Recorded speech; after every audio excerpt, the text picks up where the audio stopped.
he wanted somebody to keep track on a daily basis, and he asked me to do it, and that's how I started keeping track of. Of course, that is not enough. That is just 1% maybe, or less than 1% of what you need to do. Well, in terms of investing in equities or investing in markets. Started the mutual fund on campus along with 5 other batchmates, and we started we collected money from some half of our batchmates. They had trust in us. कि आपने अपना 90% of the portfolio fixed income में था and then you shifted towards 80% equity. So what's why the change? Right.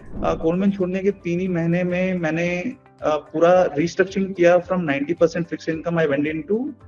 Sir, जैसे कि आपने बताया कि मल्टीपल का है कि पहले सेव करो फिर स्पेंड करो, बट आजकल की जनरेशन बहुत ज़्यादा ऐसे हो गई है कि खर्चा कर दो, बाद की बाद में देखी रहेगी.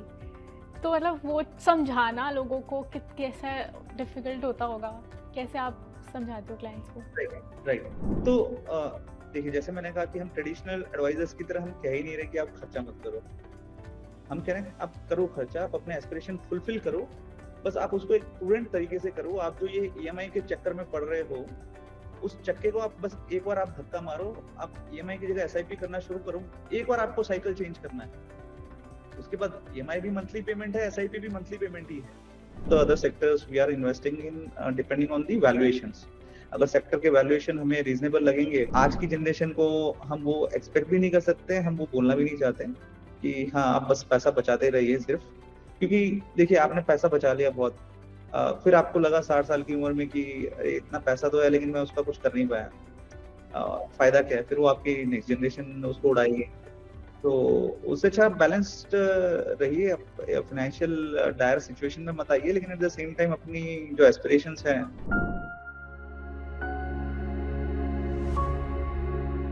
Hello and welcome to the Planify show. आज के इस एपिसोड में हमारे साथ है विकास जैन, जो कि मल्टीपल के को-फाउंडर हैं. Welcome to the show sir. Hi. Sir, to start with the podcast, I wanted to ask what sparked your interest in finance? So I was doing chartered accountancy, and during my college years, I think this was late 90s. I was in BCom, and one fine day, my father just asked me to start tracking stock prices because he had bought some stocks during the Harshad Mehta scam time, and obviously a lot of them were bought at the peak because that is when typically retail investors get into the markets. And for many years they were just not giving any great returns, but then during that boom again some of them had started doing well, and he got interested, and but he wanted somebody to keep track on a daily basis, and he asked me to do it, and that's how I started keeping track of stock prices. So that was the very big thing. I think for a lot of people the journey starts like that when they start tracking prices. Of course, that is not enough. That is just 1% maybe, or less than 1% of what you need to do. Well, in terms of investing in equities or investing in markets. But yeah, that's how the journey started, looking at the stock prices. And then, of course, as I was also doing CA, there were the natural options were like, okay, going to tax audit. But when I did my articleship, I realized I liked taxation, but I didn't like audit so much. And overall, my interest still continued to be inclined towards markets. And I kept looking at markets, though not so regularly except tracking prices. But gradually, I think somewhere in 2001-2, there were some IPOs, and my dad had bought some stocks in those IPOs, and then I started tracking them more closely in terms of what the companies are doing. And what is the business like and how the whole economy is working. I started tracking a little bit, again not so much in depth, but yeah, the interest continued to evolve like that. And then I went to do MBA at IIM Indore, and that is where I decided that instead of focusing on acads, I would focus more on extracurricular activities, because typically in CA you are just focused completely on studies, right? It's a very demanding course in terms of academic rigor. But at MBA I wanted to just develop other aspects of my personality. And one of the things which I did at campus was started the mutual fund on campus along with 5 other batchmates. And we started we collected money from some half of our batchmates. They had trust in us, and gradually started looking more closely at companies together as a group, and that is when the interest really developed further, deepened further. And then I was pretty clear that this is something which excites me, this is something which interests me, and this is something I would really want to get into. And that's how I got into Goldman Sachs, into equity research, started working on equity research and tracking stocks there. So that was the start. Of course, after that also it's been a long journey. Yeah. Sir, मतलब कि एक you are an entrepreneur, right? So एक Goldman सैक्स में जहाँ की stable income, सब कुछ stable, और गोल्डमैन सैक्स का नाम, ये आइडिया कहाँ से आया आपको कि अब एंटरप्रेन्योर बन रहा है, जो कि उस टाइम पे आपको लगा होगा कि बिट रिस्की हो सकता है कि मैं स्टेबल जॉब छोड़ रहा हूँ? तो what made you go to entrepreneurial journey? So ऐसा नहीं है कि एक ही दिन अचानक से डिसाइड कर लिया मैंने. It was a gradual process. Again, back in 2009, we always used to discuss among our friends that we should do something of our own, कुछ business करना चाहिए. And India was growing as an economy, right? I mean, the growth path had already been defined post liberalization. We have been growing well as an economy, so it was always like कुछ करना चाहिए हमें. लेकिन क्या करना है of course नहीं पता था. But हाँ इतना पता था कि किसी दिन we have to tread that path. And all I wanted to have some financial security. Of course I enjoyed the work at Goldman.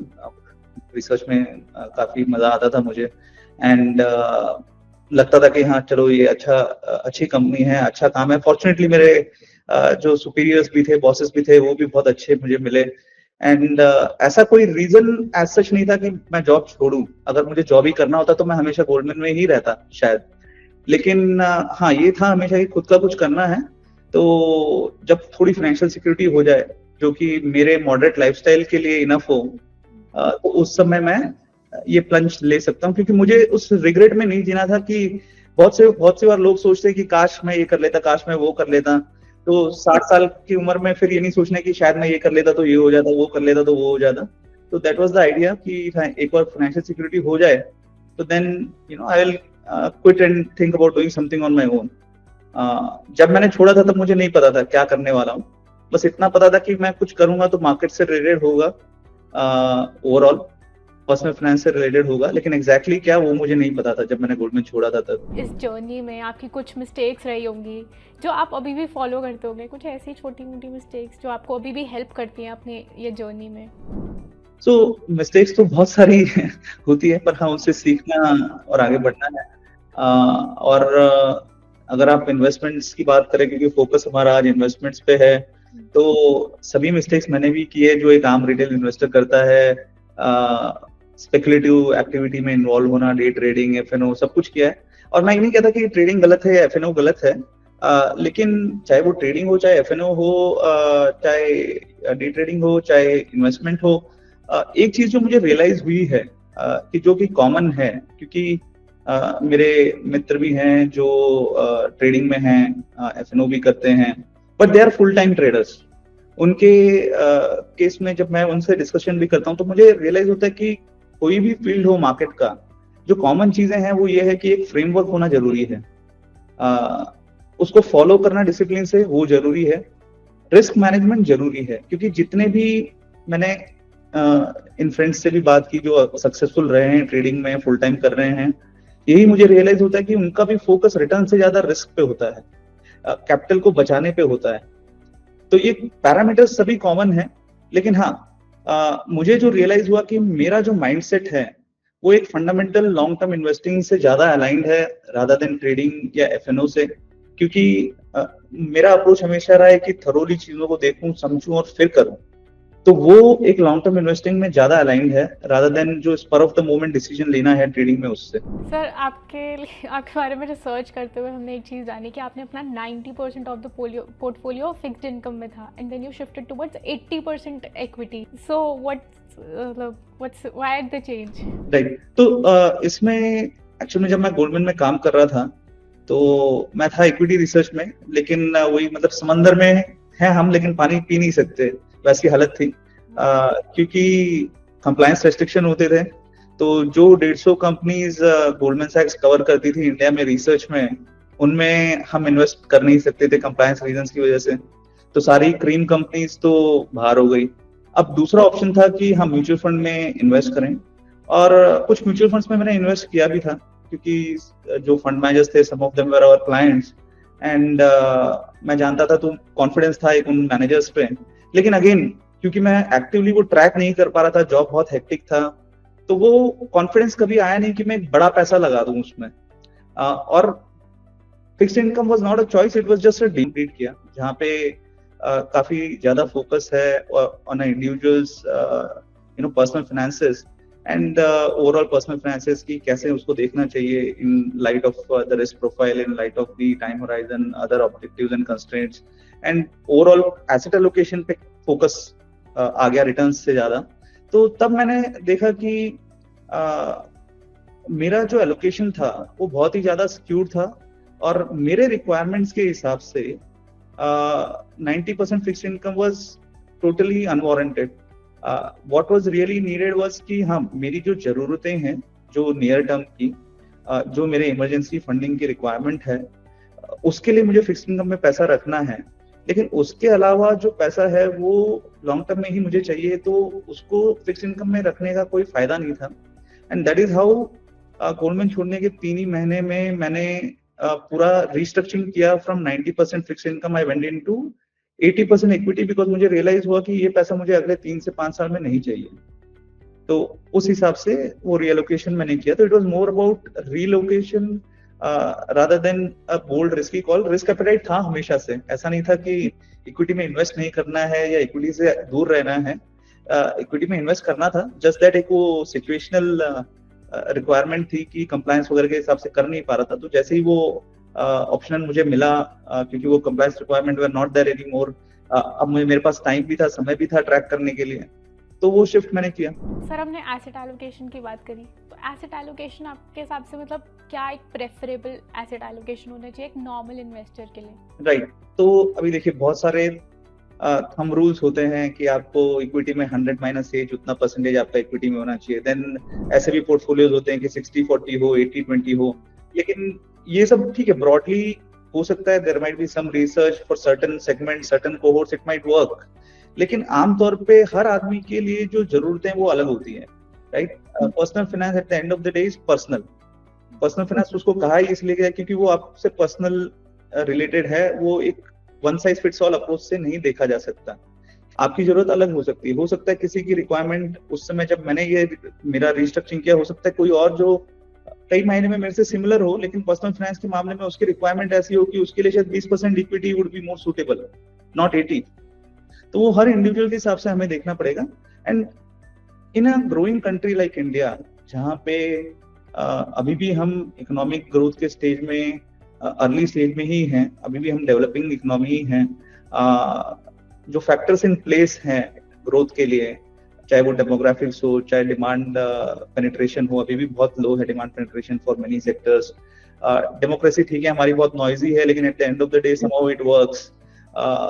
Digital जो एम्फोसिस भी है, तो सभी चीजों को जब हम देखते हैं, और अगर हम एक्सपेक्ट कर रहे हैं कि अगले 10-20-30 साल इंडिया ग्रो करती रहेगी एज अ कंट्री, तो देन हाई यील्ड एसेट्स में एलोकेशन होना चाहिए। जो भी आपके रिक्वायरमेंट नियर टर्म में नहीं है, उसका एलोकेशन, जो लॉन्ग टर्म रिक्वायरमेंट है उसका एलोकेशन हाई यील्ड एसेट्स में होना चाहिए। And equity is one of the best asset classes for that, which is accessible, which is well regulated, and there are different instruments also. आप direct equity में भी कर सकते हो, आपके पास समय नहीं है ट्रैक करने या मॉनिटर करने के लिए, तो म्यूचुअल फंड्स भी हैं।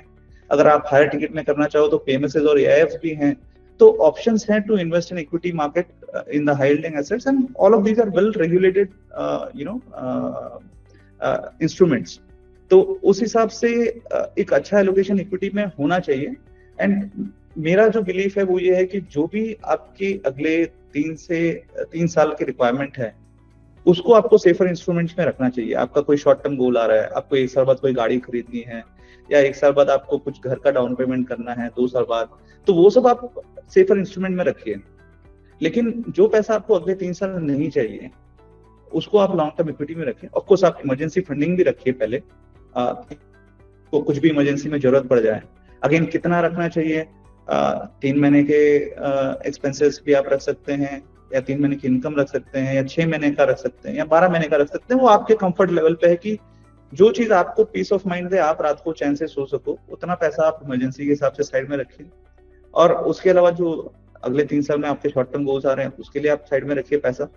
उसके बाद जो भी बच रहा है वो आपको हाइल्डिंग एसेट्स में इन ग्रोइंग इकोनॉमी डालना ही चाहिए। Alright sir. सर अब यूजुअली ऐसा बोला जाता है कि जब मार्केट जब इकोनॉमिक सिचुएशंस इतनी अच्छी नहीं होती है तो यूजुअली इंडियंस जो हैं वो गोल्ड पे शिफ्ट करते हैं, और जब अच्छी होती है तो इक्विटी स्टॉक मार्केट बूम कर रही होती है। तो मतलब आपका इस एसेट एलोकेशन में मतलब do you also use this technique, और मतलब क्या ओपिनियन है आपका? ओके, तो जो मैं पहले बता रहा था वो हो गया एक स्ट्रेटेजिक एसेट एलोकेशन की, जो आपके ओवरऑल पर्सनल फाइनेंस के हिसाब से, आपके लॉन्ग टर्म रिक्वायरमेंट्स के हिसाब से क्या एलोकेशन होना चाहिए। अभी और एक चीज हो गई कि टैक्टिकल एलोकेशन की, जहाँ पे या तो इक्विटी मार्केट्स बहुत रिचली वैल्यूड है, या कोई मेजर इकोनॉमिक डेवलपमेंट्स हो रहे हैं, क्राइसिस हो रही है, रिसेशन आ रहा है, तो उस समय क्या करना चाहिए, वो एक टैक्टिकल एलोकेशन हो गया कि शॉर्ट टर्म के हिसाब से कुछ आपको चेंजेस करने चाहिए क्या आपके पोर्टफोलियो में। Now coming to gold, strategic asset allocation जो लॉन्ग टर्म रिक्वायरमेंट है, क्या उसमें गोल्ड का रोल होना चाहिए?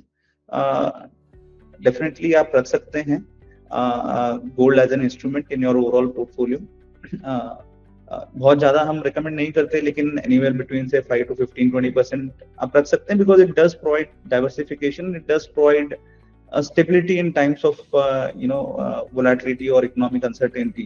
And typically, historically, at least रहा है कि gold has had a negative correlation with equities or other market instruments. So it does help to provide that hedge against that volatility. लेकिन longer term में अगर हम देखें तो पिछले 25 साल में इक्विटीज ने भी अच्छा रिटर्न दिया है, गोल्ड ने भी दिया है, क्योंकि इंडिया में स्पेशली, क्योंकि इंडिया में आपको उसमें रुपी डिप्रिसिएशन का भी बेनिफिट उसमें मिल रहा है, तो रिटर्न्स हैव बीन सिमिलर। तो आर्ग्यू कर सकते हैं डेफिनेटली कि हाँ, गोल्ड एक स्टेबल एसेट है, उसने इक्विटी से सिमिलर रिटर्न्स दिए हैं, तो गोल्ड में क्यों सारा पैसा न डालना। लेकिन देयर आर साइकिल्स, राइट। आपने देखा होगा 2012 से 18 तक गोल्ड में कुछ बहुत ज्यादा मूवमेंट नहीं हुआ था, जब इकोनॉमीज थोड़ा ठीक ठाक कर रही थी ओवरऑल ग्लोबली। एंड टिपिकली अगर लॉन्गर हिस्ट्री देखें हम, तो equities typically have given higher returns world over, क्योंकि and it is natural because enterprise will demand a premium, right. आप रिस्क ले रहे हो तो उसके लिए आपको प्रीमियम तो चाहिए ही होगा। So equities as an asset class, because it is about risk taking, as an entrepreneur also, I'm not talking just about secondary market, but primary market में भी जब आप इन्वेस्ट कर रहे हो तो किसी एंटरप्रेन्योर पे आप पैसा लगा रहे हो, तो एक उसमें प्रीमियम आपको चाहिए ही होगा रिटर्न में। तो दैट इज नेचुरल कि इक्विटी का real return has to be higher. But हाँ, गोल्ड प्रोवाइड्स डाइवर्सिफिकेशन, एंड उसमें आप रख सकते हैं 10-20% आप पोर्टफोलियो में गोल्ड रख सकते हैं। पर्सनली मैं ज्यादा नहीं रखता हूँ, बिकॉज अगर लॉन्गर टर्म में इक्विटी अच्छा रिटर्न दे रही है एज अ मार्केट, एंड अगर हम उस पर अल्फा जनरेट कर पा रहे हैं मार्केट के अगेंस्ट, कि आज अगर मार्केट X% रिटर्न दे रहा है और हम अगर उस पर 5-10% अल्फा जनरेट कर पा रहे हैं, तो हम गोल्ड से बेटर रिटर्न जनरेट कर पा रहे हैं। तो उस एंगल से पर्सनली मैं नहीं रख रहा हूँ ज्यादा अमाउंट, क्योंकि इक्विटी में बेटर रिटर्न मिल पा रहा है मुझे। लेकिन इन जनरल अगर कोई इंडेक्स फंड में पैसा रख रहे हैं, एक्टिवली मार्केट में इन्वेस्ट नहीं कर रहे हैं, उनको कोई अच्छा एडवाइजर या फंड मैनेजर नहीं मिल पाया है, तो वो एक ठीक है, रख सकते हैं गोल्ड भी एज अ डाइवर्सिफिकेशन। सर अब एक मल्टीपल की बात करते हैं कि मल्टीपल का कोर आइडिया क्या है? तो मल्टीपल का कोर आइडिया यही है कि आप सेव करके स्पेंड कीजिए, इन्वेस्ट करके स्पेंड कीजिए। क्योंकि जब हमने शुरुआत की थी तो हमने क्या देखा था कि इनिशियली जो थॉट प्रोसेस था कि हम HNI क्वालिटी एडवाइस को कैसे मासेस तक ले जाएं यूजिंग टेक्नोलॉजी। लेकिन जब मैंने पार्टनर किया मेरे को-फाउंडर्स के साथ, पैडी और जैक्स, उनके साथ, तो जब हमारा ब्रेनस्टॉर्मिंग हम कर रहे थे, डिस्कशंस कर रहे थे, तो because they come from a non financial, non investment background, and when they spoke to people in their circles, उनको रियलाइज हुआ कि इन्वेस्टिंग जो है वो बहुत ओवरवेलमिंग है लॉन्ग टर्म के पॉइंट ऑफ व्यू से, स्पेशली जब देखा जाए तो लोगों के लिए बहुत ओवरवेलमिंग है, वो विजुअलाइज नहीं कर पाते लॉन्ग टर्म को। तो how do we make it more interesting, how do we get them started, जो लोग ऑलरेडी नहीं हैं इसमें एक्टिवली या मीनिंगफुल वे में। क्योंकि बहुत से लोग क्या मार्केट में इन्वेस्ट तो कर देते हैं, लेकिन अगर उनके ओवरऑल पर्सनल फाइनेंस का देखें, नेटवर्थ का अमाउंट देखें, तो हो सकता है थोड़ा सा एक छोटा सा 1-2% उन्होंने मार्केट में लगा रखा है बस। तो मीनिंगफुली वो कैसे करें, उसके लिए है कि उनके एस्पिरेशन से हम उसको लिंक करें, because that is what people identify with, कि आज मुझे ट्रैवल कहीं जाना है, कोई गैजेट मुझे पसंद है, कुछ ज्वेलरी खरीदनी है, उससे लोग आइडेंटिफाई करते हैं। तो उसके थ्रू हम उन्हें शुरुआत दें एक, एंड फिर हम उनको नच कर सकते हैं to look at investing for even their long term requirements, so needs wants savings सभी के लिए। And the other thing which I had realized was the mindset to pay fees was still not there in retail investors. तो जब हम advisory कर रहे हैं, तो एक ये जो हम ब्रांड्स का एलिमेंट लेके आए, तो that was solving for both those purposes, कि लोगों को एक डबल बेनिफिट भी मिले, नहीं ना सिर्फ सेविंग पे, but even when they are spending उस पे भी। और हमें कुछ एक ट्रीची प्रोडक्ट नहीं बनाना था, कि या टिपिकल जो ट्रेडिशनल एडवाइजर्स है वो कह रहे हैं कि बस आप सेव करते रहो, या जो ब्रांड्स है वो कह रहे हैं बस आप खर्चा कर लो, उसके लिए आपको लोन भी लेना पड़े, आप कर्जे में डूब जाओ, लेकिन लोन लेके भी आप खर्चा करते रहो।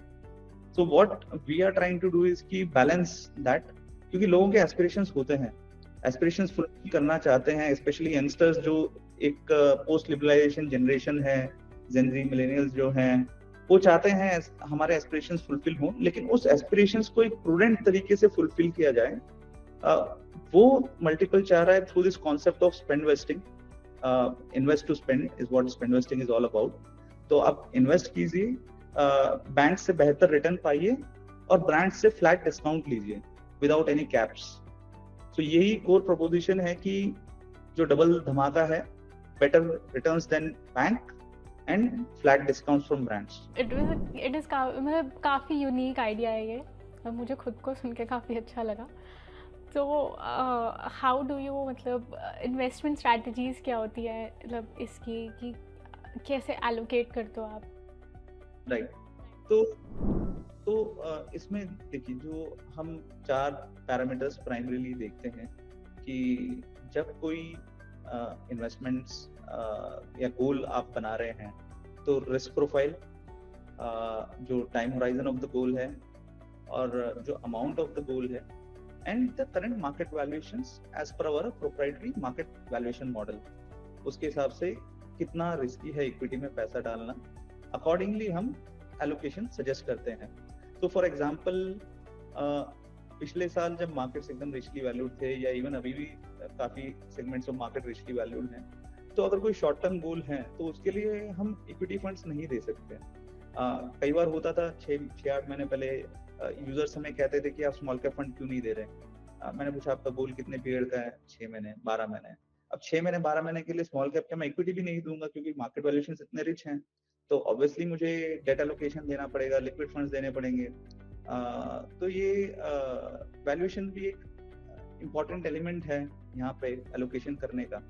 तो ये सारे फैक्टर्स देखते हुए, सुटेबिलिटी देखते हुए हम एलोकेशन कर रहे हैं into different schemes, and we are focusing not just on returns but also risk. तो जब हम स्कीम्स भी इवैल्यूएट करते हैं, म्यूचुअल फंड स्कीम्स, तो हम ऐसा नहीं देख रहे कि सिर्फ जिस स्कीम ने बहुत अच्छा रिटर्न दे दिया, और इवन रिटर्न्स भी जो देख रहे हैं हम स्कीम्स के, वो हम पॉइंट टू पॉइंट रिटर्न्स नहीं देखते, हम रोलिंग रिटर्न्स बेसिस रिटर्न्स देखते हैं कि किसी भी दिन आप अगर पैसा डालते स्कीम में तो क्या रिटर्न होता, ना कि सिर्फ एक 3 साल पहले आपने एक पॉइंट ऑफ टाइम में डाला या 5 साल पहले एक पॉइंट ऑफ टाइम में डाला तो क्या रिटर्न बना। और बहुत सारे हम रिस्क पैरामीटर्स भी देखते हैं, 10 से ज्यादा रिस्क पैरामीटर्स भी देखते हैं कि फंड मैनेजर ने रिस्क कितने अच्छे से मैनेज की।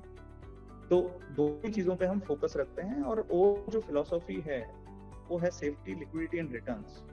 तो पहले हम सेफ्टी देखेंगे, जैसे मैंने एग्जांपल आपको जो दिया उसमें भी, कि अगर शॉर्ट टर्म है गोल तो मेरे लिए सेफ्टी पैरामाउंट है, इसलिए मैं आपको रिस्क की फंड्स में नहीं दे सकता शॉर्ट टर्म गोल के लिए। फिर लिक्विडिटी है, और फिर रिटर्न्स है।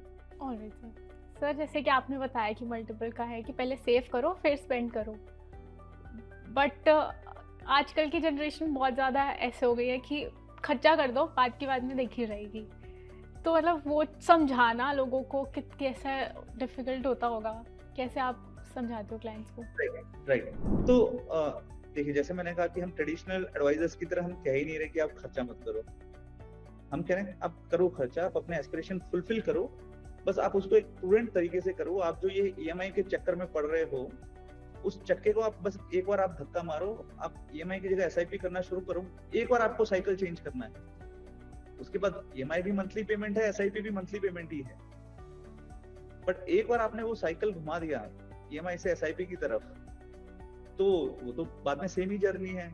आपको हर महीने बस पैसा ईएमआई में दे रहे थे, उसकी जगह एसआईपी में देना है। लेकिन हाँ, बेनिफिट क्या है कि ईएमआई में आप इंटरेस्ट दे रहे हो, यहाँ पे आप रिटर्न कमा रहे हो, और इस प्रोसेस में आप ये भी कर रहे हो कि कुछ हद तक आप इम्पल्सिव जो परचेजेस है वो भी अवॉइड कर पा रहे हो। क्योंकि जब आपने गोल तो शुरू कर दिया, लेकिन फिर आपको रियलाइज हुआ कि शायद मुझे तो चाहिए नहीं था, मैं तो इम्पल्स में करने वाला था, आपने कर दिया। लेकिन ऐसा नहीं है कि सभी इम्पल्सिव परचेज है, बहुत सारी चीजें हैं जो डिस्क्रिशनरी चीजें जो हमें अच्छी लगती है इसलिए हम करते हैं।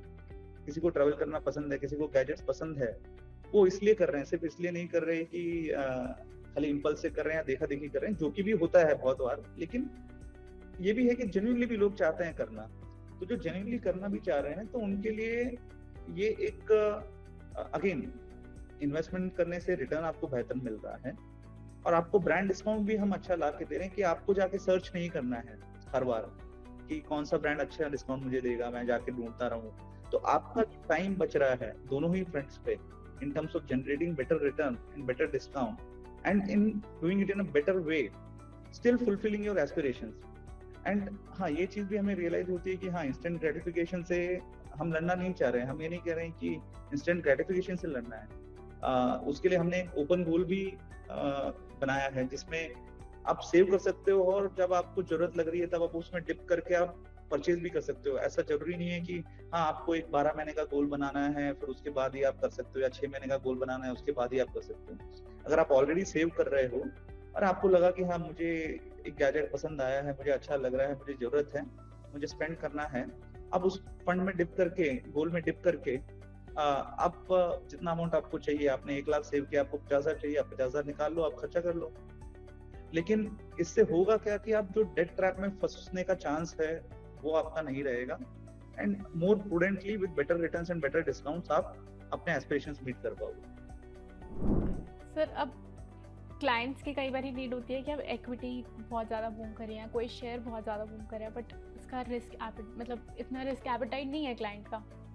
So how well do you manage the strategy of multiple and the long term vision of the client कि client को भी नुकसान ना हो, but वो चाह रहा है because he doesn't have that proper knowledge, but multiple कैसे cater करते हो, दोनों balance out कैसे करते हो? राइट। सो जैसे मैंने कहा था कि रिस्क प्रोफाइलिंग हम करते हैं, तो रिस्क प्रोफाइलिंग से हम क्या देख रहे हैं? रिस्क प्रोफाइलिंग में हम सिर्फ उसकी कैपेसिटी टू टेक रिस्क नहीं देख रहे, हम उसका विलिंगनेस टू टेक रिस्क भी हम असेस कर रहे हैं। तो अगर किसी की विलिंगनेस कम है तो अकॉर्डिंगली उसका एलोकेशन डिफरेंट होगा, उसमें हम सेफ्टी पे और ज्यादा फोकस करेंगे, राइट। नियर टर्म स्पेशली जो गोल्स होंगे उसके लिए हम इक्विटी बिल्कुल नहीं देंगे उन्हें। लॉन्गर टर्म में भी, अल्ट्रा लॉन्ग टर्म होगा तो प्योर इक्विटी देंगे, मीडियम टर्म होगा तो शायद हाइब्रिड देंगे उनको, ताकि वोलेटिलिटी वो कम देखें। हाँ, लॉन्ग टर्म गोल्स में अगर हमने उनको प्योर इक्विटी दिया तो then we will communicate also to them कि ठीक है, ये लॉन्ग टर्म के लिए है, ये इक्विटी मार्केट्स का नेचर है, तो हैंड होल्डिंग जो रिक्वायर्ड है वो भी हम करते हैं थ्रू कम्युनिकेशंस, वेरियस कम्युनिकेशंस, चाहे वो डायरेक्ट कम्युनिकेशन हो, इनडायरेक्ट कम्युनिकेशंस हो, एंड इवन हमारी सपोर्ट टीम भी है जो अगर कोई यूजर्स ज्यादा पैनिक भी कर रहे हैं तो वो भी उनको हेल्प करते हैं अंडरस्टैंड करने में कि क्यों उनको जो एलोकेशन दिया गया है वो क्यों दिया गया है, और उसमें how they have to wait it out to perform for their best outcomes. Sir, equities की तो बात हो गई, इक्विटीज में कौन से सेक्टर्स में यूजुअली आपकी एलोकेशन रहती है? सेक्टर्स के बारे में कुछ डिस्कस करें। So देखिए, हमारा कोई सेक्टर बायस नहीं होता, ना ही हमारा कोई मार्केट कैप बायस है। तो जैसे मैंने कहा था कि हम अभी स्मॉल कैप फंड्स नहीं दे रहे थे पिछले साल 1.5 साल से, क्योंकि स्मॉल कैप बहुत रिचली वैल्यूड है। पर इसका मतलब ये नहीं है कि हम स्मॉल कैप फंड्स कभी भी नहीं देंगे। जब अगर स्मॉल कैप्स हमें रीजनेबल लगेंगे तो हम देंगे। सेम वे जो सेक्टर्स का जहाँ पे सवाल आता है, तो सेक्टर्स भी ऐसा नहीं है कि हम किसी सेक्टर के अगेंस्ट या किसी के फेवर में है, ऐसा particularly on a steady state basis. हाँ, कुछ सेक्टर्स है जो हम कंप्लीटली अवॉइड करते हैं as a team, like certain sin sectors, alcohol हो गया, टोबैको हो गया, या कुछ और सेक्टर्स भी हम अवॉइड करेंगे, लेकिन those are very few sectors. Most of the other sectors we are investing in depending on the valuations. अगर सेक्टर के वैल्यूएशन हमें रीजनेबल लगेंगे तो हम इन्वेस्ट कर रहे हैं। जैसे पिछले साल हमने देखा था कि बैंकिंग सेक्टर के वैल्यूएशंस रीजनेबल थे, although there was certain disinterest I would say in markets about banks. लोग उतना ध्यान नहीं दे रहे थे, इन्वेस्ट नहीं करते थे, लेकिन उस समय हमने इन्वेस्ट किया था। और आज अगर हम देखें तो जो बैंक्स हैं उनका परफॉर्मेंस रिटर्न जो है वो निफ्टी का रिटर्न से डबल है इन पिछले 8-10 महीने, साल भर में। Same way currently IT sector के अगेंस्ट थोड़ा सा नेगेटिव आउटलुक है। तो हाँ, ऑफ कोर्स सेक्टर में आपको अगेन देखना पड़ेगा कि कौन सी कंपनी अच्छा कर रही है, नहीं कर रही है, क्योंकि चेंजेस हो रहे हैं, डायनामिक है। Some companies are able to adapt, embrace the change, some companies are not. तो वो आपको इंडिविजुअल कंपनीज भी आपको एनालाइज करनी पड़ेगी once you look at a sector overall. लेकिन हाँ, राइट नाउ हमें लग रहा है कि वैल्यूएशंस आईटी स्टॉक्स के थोड़े रीजनेबल हैं इन जनरल। स्पेसिफिक कंपनीज के हो सकते हैं थोड़े ऊपर नीचे हो, लेकिन इन जनरल रीजनेबल हैं। और अगेन सेक्टर्स में भी हम डाइवर्सिफाई करते हैं। ऐसा नहीं है कि कोई सेक्टर हमें अच्छा लग रहा है तो उसमें हम बहुत ज्यादा ओवर एक्सपोजर कर लेंगे। हम एक बैलेंस करके चलते हैं, जो भी हमारी पोर्टफोलियो कंस्ट्रक्शन स्ट्रेटजी है उसके हिसाब से, कि हर स्टॉक में हमें कितना परसेंटेज रखना है, हर सेक्टर में कितना रखना है, वो वेल डिफाइंड हमारे रूल्स और कैप्स हैं, और उसको हम एकदम डिसिप्लिन से डिलीजेंटली फॉलो करते हैं। Sir lastly sir, financial wellness आपके लिए क्या है? मतलब अभी के जनरेशन में लोग क्रेडिट कार्ड ले रहे हैं, उससे खर्चा कर रहे हैं। फाइनेंशियल वेलनेस मतलब आप कैसे एजुकेट करोगे आजकल की जनरेशन को? सो फाइनेंशियल वेलनेस मेरे लिए पर्सनली फाइनेंशियल फ्रीडम है। एंड फाइनेंशियल फ्रीडम के लिए आपको एक बैलेंस्ड अप्रोच अपनाना पड़ेगा। जैसे मैंने कहा, एस्पिरेशंस फुलफिल कीजिए, लेकिन प्रूडेंटली कीजिए। एंड अगर आपको फाइनेंशियली फ्री होना है तो आपको सेव और इन्वेस्ट तो करना पड़ेगा। अगर आप सब कुछ खर्चा कर देंगे तो आप फाइनेंशियली फ्री कभी हो नहीं पाएंगे। तो आप एस्पिरेशंस फुलफिल कीजिए, लेकिन एक प्रूडेंट तरीके से कीजिए, और सभी चीजों को नीड्स, वांट्स और सेविंग्स तीनों में आप एलोकेशन कीजिए। There are thumb rules 50-30-20. Again, as I said earlier, I am not a big fan of thumb rules because again each individual situation is different. लेकिन जो भी आपके सिचुएशन के हिसाब से आपको लगता है सही एलोकेशन है, वो एलोकेशन आप कीजिए कि नीड्स में कितना होना है, वांट्स में कितना करना है, और लॉन्ग टर्म रिक्वायरमेंट्स के लिए कितना सेव करना है। तो एक बैलेंस्ड अप्रोच आप अपनाएंगे तो आप अपने एस्पिरेशंस भी फुलफिल कर पाएंगे काफी हद तक, और एक अपने आप को एक फाइनेंशियल स्ट्रेस से भी बचा पाएंगे। जैसे इंडियन हाउस होल्ड में पहले की जनरेशन में पहले सेविंग्स ज़्यादा होती थी कंपेयर्ड, अब की जनरेशन सेविंग्स इतना नहीं कर रही। अब पहले सेविंग्स ज़्यादा होती थी, अब यू विल सजेस्ट कि सेविंग करो, फॉलो दैट ट्रेंड। हाँ, तो पहले मेरे को लगता है थोड़ा अलग दूसरे एक्सट्रीम में भी थे कि जहाँ पे लोग सिर्फ पैसा बचा रहे थे, एस्पिरेशंस को बिल्कुल ही साइड में रख के। आज की जनरेशन को हम वो एक्सपेक्ट भी नहीं कर सकते, हम वो बोलना भी नहीं चाहते कि हाँ आप बस पैसा बचाते रहिए सिर्फ। क्योंकि देखिए, आपने पैसा बचा लिया बहुत, फिर आपको लगा 60 साल की उम्र में कि इतना पैसा तो है लेकिन मैं उसका कुछ कर नहीं पाया, फायदा क्या है? फिर वो आपकी नेक्स्ट जनरेशन उसको उड़ाएगी। तो उससे अच्छा बैलेंस्ड रहिए, फाइनेंशियल डायर सिचुएशन में मत आइए, लेकिन एट द सेम टाइम अपनी जो एस्पिरेशंस है उसको भी फुलफिल कीजिए। थोड़ा जो माहौल है उससे भी फर्क पड़ता है। एक जो माहौल 30-40 साल पहले था इंडिया में, बहुत ज्यादा अनसर्टेनिटी का माहौल रहता था, इकोनॉमिक अनसर्टेनिटी का माहौल रहता था, तो लोगों को फ्यूचर का फियर भी ज्यादा था। आज उतना ज्यादा फियर नहीं है फ्यूचर का। बट हैविंग सेड दैट, अगर आप दूसरे एक्सट्रीम में चले गए कि जहाँ पे आप बिल्कुल ही फ्यूचर के बारे में आप सोच नहीं रहे हैं, तो वो भी डेंजरस है। क्योंकि इकोनॉमिक साइकिल्स तो रियलिटी है, वो तो आएंगे, ऊपर नीचे इकोनॉमी तो होगी। तो एक उसके लिए आपको प्रिपेयर रहना जरूरी है। सर, एक एक अगर कोई इंसान एंटरप्रेन्योर बनना चाहता है तो आप उसको क्या सजेस्ट करोगे बडिंग एंटरप्रेन्योर को? तो मैं तो यही सजेस्ट करूंगा कि पैशन और पर्पस का अलाइनमेंट हो, तो फिर आप बढ़िए आगे। सर एक रैपिड फायर खेलेंगे लास्ट में बस। हाँ। तो sir one book, your go to book for investing. Intelligent investor. Alright sir, one habit that makes you a better entrepreneur. Staying away from the noise. Bullish market और bearish market? Both. Alright sir, अभी current situations को देखते हुए market को एक word में कैसे describe करोगे? Volatile. One piece of advice for first time investor? First time investor के लिए यही है कि रिटर्न और रिस्क दोनों पे फोकस कीजिए, सिर्फ रिटर्न पे नहीं। One financial myth that you believe shouldn't be there?